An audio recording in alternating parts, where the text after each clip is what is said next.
Good morning বন্ধুরা, সুপ্রভাত। সবাই কেমন আছো? আশা করছি ভালো আছো, আমিও ভালো আছি। আজকে একটা নতুন ব্লগ নিয়ে চলে এলাম। এই দেখো বন্ধুরা, একটা এই গাছটার নাম হচ্ছে মিষ্টি শরতের গাছ। এত সুন্দর গন্ধ এই ফুলগুলোতে, জানো তো বন্ধুরা। আমি এটা আমার বেলকনিতে রেখেছি, আমার একদম বেডরুমের পাশে। যখন জানালাটা খুলে দিই, পুরো ঘর এত সুন্দর মিষ্টি মিষ্টি একটা গন্ধ যায় যে আমার মন ভরে যায়। তাই আমি বললাম যে বন্ধুদের সাথে শেয়ার করি। আর একটা জিনিস দেখো বন্ধুরা, এই দেখো আমার এটা বেডরুমের পাশে যে জানালাটা আছে, এখানটা দুটো ছোট্ট ছোট্ট সেই মুনিয়া পাখির মতো দুটো পাখি আসে। ওরা দেখছিলাম যে বাসা করার জন্য এইসব ঘাস পাতা নিয়ে আসছিল, তখন এই ঝুড়িটা আমি বেঁধে দিয়েছি। ওরা এসে দুপুরবেলা, জানো তো বন্ধুরা, এখানটা এসে বসে, দুজনা গল্প করে, কিচিমিচি করে। কিন্তু আমি ভাবি যে তোমাদের সাথে ওদের সমেত একটা ফটো তুলবো, কিন্তু ওরা চলে যায়।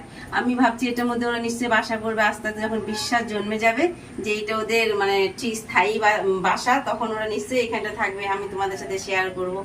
আর একটা কথা বন্ধুরা, কে বলেছে রক্ত সম্পর্কই যে সবসময় বড় হয়, সেটা না। এই দেখো, শ্রাবণ মাসে সবুজ চুড়ি পরতে হয়। এটা আমার একটা বান্ধবী আছে, ও আমাকে কালকে এই সবুজ চুড়ি, কানে সবুজ টিপ, ও সব কিছু এনে দিয়েছে। আমি তো বাজার যেতে পারি না, ও গিয়েছিল, ও এনে দিয়েছে। ওকে আমি ধন্যবাদ বলে কিংবা কোনো কিছু বলে ছোট করতে চাই না। আমি শুধু একটাই বলবো যে ও যেমন আমার বন্ধু, এরকম যেন বন্ধুই থাকে, আর প্রত্যেকের জীবনে যেন এরকম একটা করে বন্ধু আসে। ঠিক আছে বন্ধুরা, যদি আমার ভিডিওগুলো ভালো লাগে, লাইক সাবস্ক্রাইব তোমরা অবশ্যই করবে। ভালো থেকো, টাটা।